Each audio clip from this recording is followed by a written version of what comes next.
Greetings from the Strand Theater of Shelbyville. My name is Hillary Smith, and I'm a junior at Shelbyville High School. I'm Jessica Cassar, and I'm a senior at SHS. We're both members of our school's wind ensemble.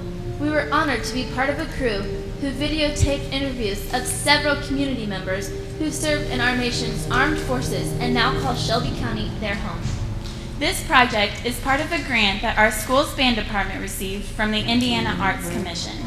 It integrates the videotaped interviews with music written especially for our wind ensemble by some of our friends. Our wind ensemble rehearsed, then recorded these original band pieces for this project. We also recorded some published patriotic arrangements that are used in this undertaking. The project will also provide an archival history that outlines what life was like in our community and nation at the time these veterans were serving in the military. We realized that we couldn't possibly interview every veteran who has served our country and returned to our community.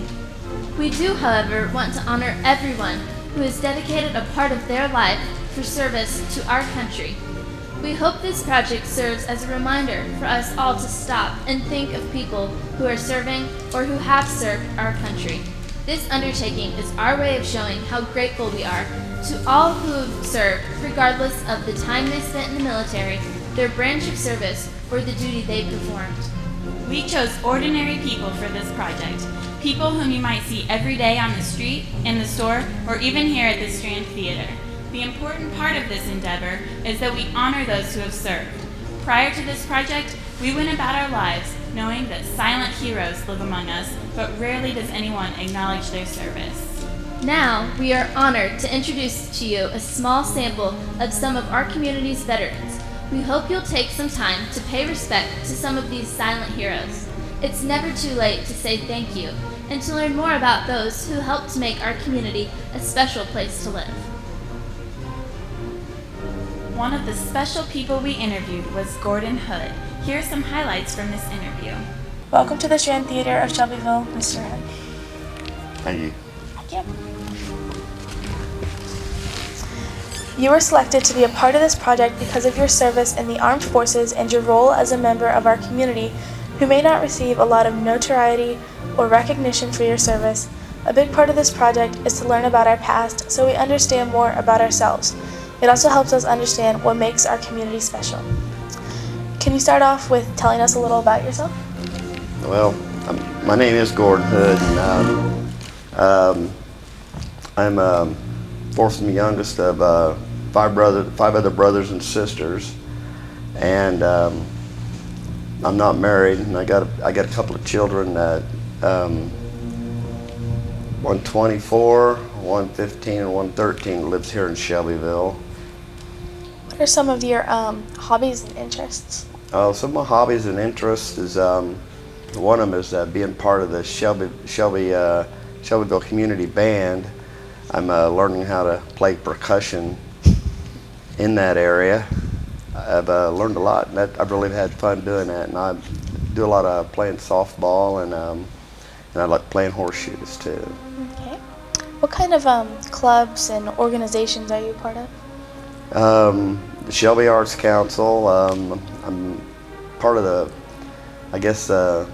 board of the Strand Theater. I'm a volunteer there. That's one of my interests.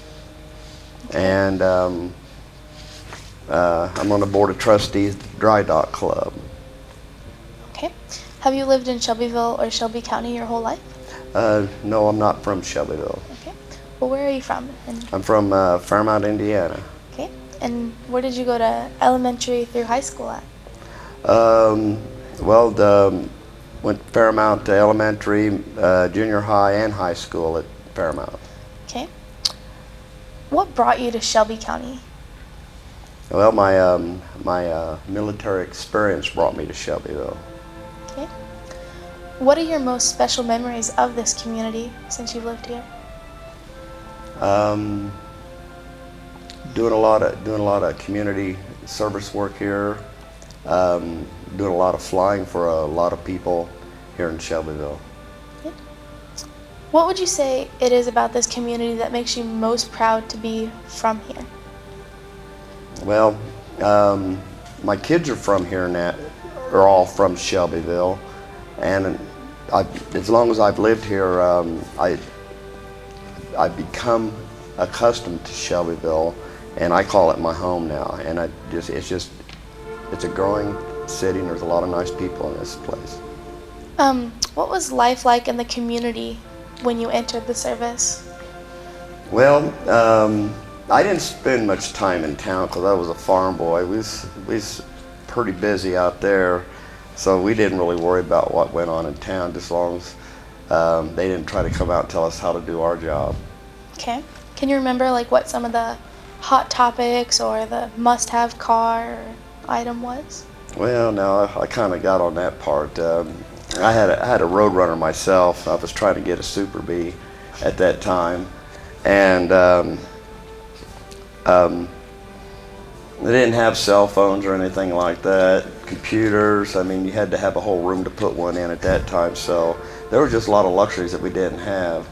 You know, especially like cable TV, didn't have any of that, but it was just good just to have a radio, you know, and a record player. That was one of the must-have items at that time, or the 8-track tape deck. Okay. So, with what military branch did you serve?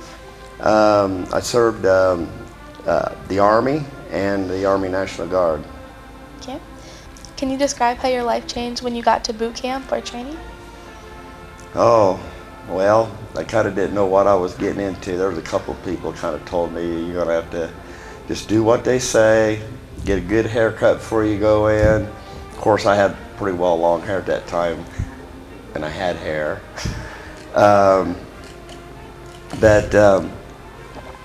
So I had my dad give me a haircut. He enjoyed that very well. Can you briefly describe your time in the military? Your training, duties, and where you were serviced at? Well, a lot of my training, I started out Fort Knox, Kentucky, which then I went to Fort Eustis, Virginia, and then I went to did training at Fort Hood, Texas, and then they had me go out to Edwards Air Force Base, do Air Force stuff for them. So. Okay. After your initial training, what did you do? Where did you go? And what was the military like? Did it get easier? Anything's easier than boot camp. I went to a couple of foreign countries. It was just interesting in traveling, because me being a farm boy, going to Indianapolis 60 mile away was kind of a trip. Okay. What did you miss the most about being away from home while you were in the military? So I really didn't miss much except family, because you always kind of wondered what was going on. So at least we had the phone. We always had a phone wherever I was at, so I was always able to do a lot of calling and you know, always get the gossip or something. Always somebody's got gossip going on, you know. But you always, but it was good because being away, because they helped me grow instead of stay stagnant where I was at. What were some of the important lessons you took away from your experience in training camp? A lot of the experiences and training that I experienced was looking out for the other person, because as much as you looked out for that other person, they was looking out for you. It was like, if you got my back, I got yours. Well, then I would be remiss if I didn't take this opportunity to thank you. It's the little things in life that sometimes make the biggest difference. One of the little things I'd like to do is say thanks. Thank you for your service to our country. Thank you for making our community a special place to live. Thank you for the lessons you taught me tonight about honor, sacrifice, loyalty, bravery, esprit de corps, and commitment to a greater good. Gordon Hood, our community, salutes you for your services. Thank you. Thank you. As you can see, we are fortunate to have people like this in our community. We would be negligent if we didn't say thanks to all those in our community who have served our country through the armed forces. To all who have served, please accept our heartfelt thank you for your service to our nation.